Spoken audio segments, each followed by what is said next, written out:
It's interesting because my whole journey into whether it's modeling or beauty pageants was definitely accidental, like I think they are for so many people in maybe other industries.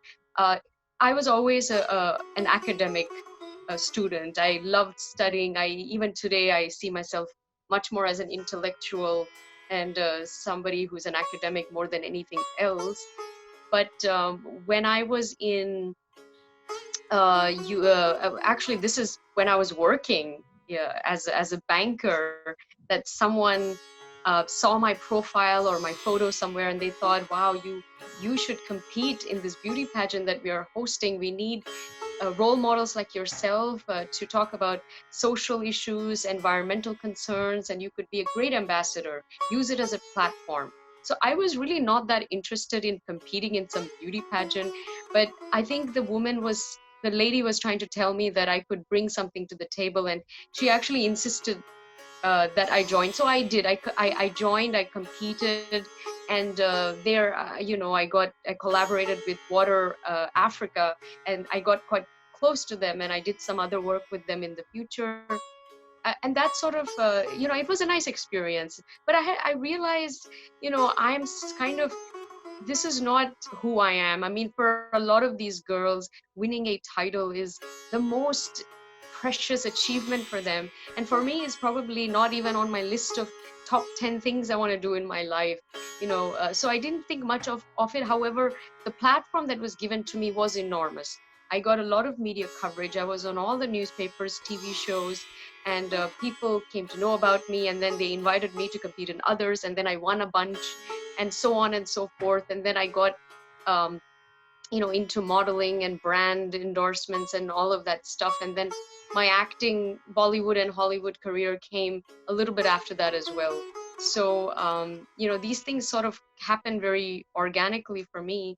But I think beauty is definitely number one. It's in the eye of the beholder. I think, as someone who's traveled a lot, beauty means different things to different people. That's one thing.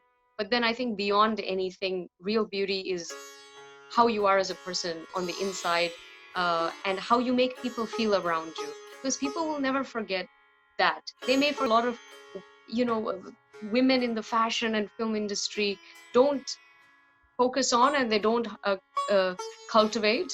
They're only focused on the outside, thinking that it's going to be everything. But most often they're left wanting, in the real beauty department. And obviously things unfold, and that it kind of these things become self-evident. But I think because I was grounded and I had my feet firmly on the ground, I didn't get disillusioned, or I didn't go into the maya of the beauty industry. I just realized it's a gift, it's a role that I can play, and I'm going to use it to do something better for the world and something bigger than myself. It's a fantastic question. I am very lucky because I was, a spiritual and an intellectual person before I ever got into this sort of world. And my whole purpose of being there was different anyway. And I knew who I was. I know who I am now. Uh, so it's okay for me, but for the vast majority, I think, of girls in India and around the world, they dream of winning pageants. They dream of being a model. I think they just want to be seen, to be noticed, to be recognized. They want self-worth and self-value. And sadly, advertising, the media, society has told us that your worth and your value comes from how good you look, or how noticed you get, or how much acknowledgement of beauty do you sort of manifest for yourself. And the more eyeballs you're getting, and the more acknowledgement you're getting from the world around you, you must be a worthy person, worthy of love, worthy of happiness, and so on. But obviously we know that life doesn't work like that. If it did, then all these beauty queens would not be so upset. Many of them are depressed. Some have been driven to suicide. A lot of them have issues with eating disorders, bulimia and anorexia and so on. That's a huge issue that people don't want to talk about. It happens everywhere around the world. So yeah, the Maya, of course, is the illusion. So whether it's modeling or film industry, I think people just see the glamour of it and they want to be in that, and they want to be somebody who gets noticed and so on. And it's very seductive. Even for me, I'm grounded. I know I can tell right from wrong. I know it's all smoke and mirrors, but I've lived in Hollywood for 10 years. I've been worked in Bollywood, Hollywood, many other countries as well. And although I don't get seduced by all of this, I see it, and I think for young girls, the only encouragement I would give is know who you are. Try to make sure you focus on your education or other skills. This is not a career path or a career plan for anyone. It's just something that comes along your way. It doesn't define you. Trust me, it's not what it's cracked up to be. And I think post-COVID, there is no fashion industry, and even the Hollywood industry is hit. I think especially India is somehow very fixated with Bollywood and media, and they're getting sucked into what is going on. They put up these people on pedestals, and they are not real role models for anyone, to be honest. So I think the world is a different place now, where I don't think fashion, beauty, and entertainment is as valued maybe as it was probably even a year ago. And I see this as a big positive. I think it's uh, uh, due time that this industry was given a good shakeup. Firstly, my real role models obviously are both my parents. I'm very lucky. I'm how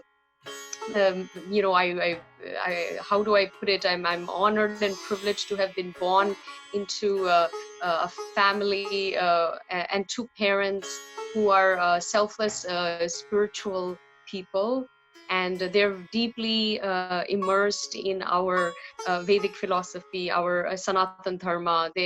My entire both sides of the family are like that. They are spiritual as well as very much entrenched in tradition. So that was great. And at the same time, they are very forward thinking and open, but very spiritual, but very modern in a way, because I was allowed, I think, a lot of liberties in my childhood. Like I could pick any career, I could do what I wished, I've traveled by myself, I've lived on my own, I've been extremely independent in my entire life from a very young age. And both my parents trusted me that I would be sensible to make the right choices. So my parents are my role models. My father had a incredible, I think, influence on me, and he was really the extremely spiritual person. So I grew up watching him wake up at 4 a.m. to do Surya Namaskara, yoga, and he used to read this all the shastras and all of that, and I sort of was inspired by him, but also my mother as well in other ways. Our deities are also the best role models too, because we can look at their life and the choices that they've made, whether it's the gods or the goddesses, both of them. So I see them, I think, as people who influenced me. And then in the greater global sense, there's other Western great thinkers and philosophers as well that have had amazing things to say, that one can learn from. So I think my role models I've been very clear about who they are and the sort of values and morals that I look up to. So maybe that's what made all of this very easy for me. I think if I had different role models, I might have been more impressed with more hollow things, and I would have tried to emulate that. So very lucky, I think, in the way that I was brought up.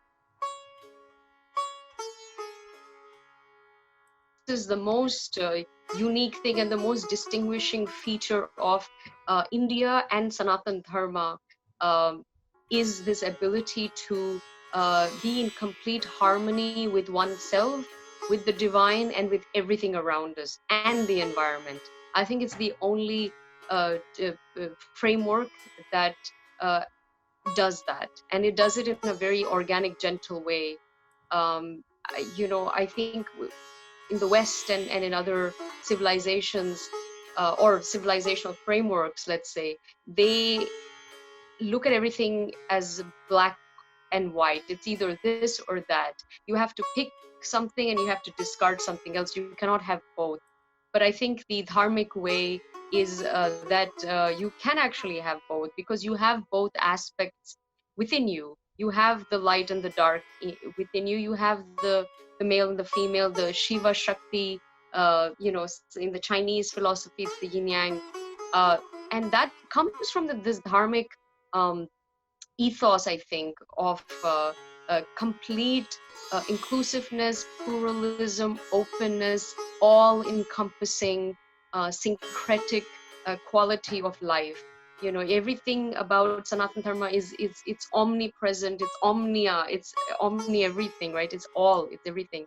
That's a wonderful way to look at life. I mean, there's a flip side too. You have to be discerning at times, and you don't want to take in everything, not realizing that maybe something is not all that good for you, but that's a different matter. But when you assume that everything is pure, then you have everything within you. And specifically with, I think, the concept of Shakti is the divine feminine essence from a Indic perspective.